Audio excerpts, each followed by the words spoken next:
여러분, 혹시 이런 생각해 보신 적 없으세요? 매일 정신없이 바쁘게 살다 문득 나는 대체 뭘 위해 이렇게 살고 있는 걸까? 하는 생각 말이에요. 오늘 우리는 바로 그 질문에 대한 답, 우리 삶의 더 큰 그림과 진짜 목적을 어떻게 발견할 수 있는지 아주 특별한 이야기를 통해 한번 알아보려고 합니다. 자, 이 얘기를 들으시면 아마 바로 이런 생각이 드실 거예요. 안 그래도 할 일이 태산인데 여기에 뭘 더 하라고. 그럴 시간이 어딨어? 네, 맞아요. 우리 모두 때로는 책임감과 일에 파묻혀서 숨이 막힐 때가 있죠. 하지만 오늘 이야기는요, 바로 그 막막한 지점에서 시작되는 희망에 대한 이야기입니다. 오늘 이야기의 진짜 주인공을 소개해 드릴게요. 바로 이 책 저자의 아버지인데요. 정말 놀랍게도 85이라는 나이에 인생 최고의 날들을 보내고 있다고 말씀하셨대요. 아니, 은퇴하고도 한참 지난 나이에 어떻게 그게 가능했을까요? 그 비밀이 바로 오늘 우리가 함께 파헤쳐볼 핵심입니다. 저자는 말이죠. 하나님이 지금 이 순간에도 어마어마한 말 그대로 우주적인 계획을 진행하고 있다고 이야기합니다. 근데 이게 그냥 뜬구름 잡는 얘기가 아니에요. 그러니까 핵심은 뭐냐면요. 이 거대한 계획이 저 멀리 우주 어딘가에서 일어나는 게 아니라 바로 여기 우리 한 사람 한 사람에 대한 이야기라는 거예요. 그리고 가장 중요한 건 우리 모두가 이 놀라운 계획에 참여하도록 초대받았다는 사실이죠. 자, 그러면 이 초대라는 게 저자 아버지의 삶에서는 대체 어떻게 현실이 됐을까요? 그분이 85세에 인생의 황금기를 맞이하게 된 그 놀라운 변화, 그 과정을 한번 같이 따라가 보시죠.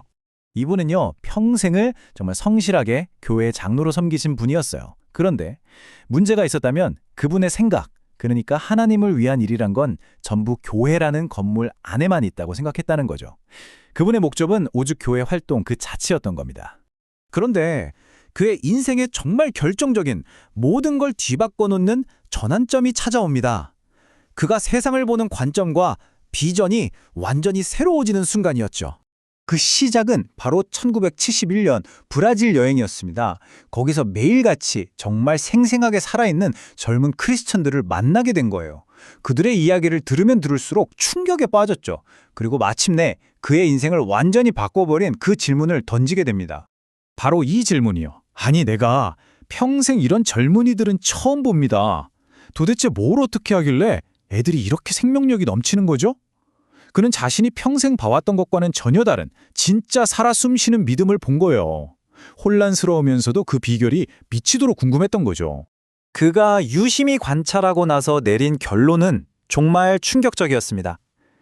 그 젊은이들의 삶에는요, 우리가 보통 생각하는 그런 딱딱한 종교 활동 같은 게 거의 없었다는 거예요. 사역이라는 게 교회 건물 안이 아니라 그냥 그들의 평범한 일상 그 자체였던 거죠. 바로 이 깨달음이 아버지에게 완전히 새로운 정체성을 선물해 줍니다. 스스로를 인사이더라고 부르기 시작한 거죠. 그럼 인사이더가 뭐냐? 아주 간단해요.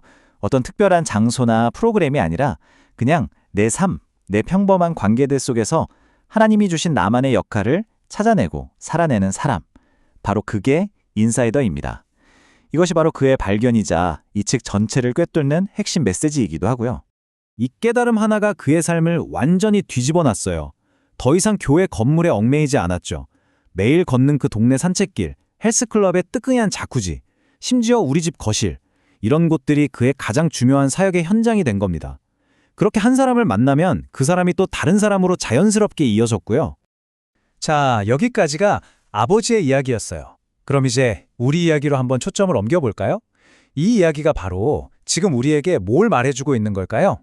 이 책에서는 우리가 인사이더가 되기 위한 3가지 단계를 알려줍니다. 첫 번째는 우리가 이 땅에서 손님이 아니라 하나님 나라의 당당한 시민이라는 정체성을 깨닫는 거예요. 두 번째는 그 시민으로서 다른 사람들의 갈증을 채워주는 새로운 샘터가 되어주는 거죠.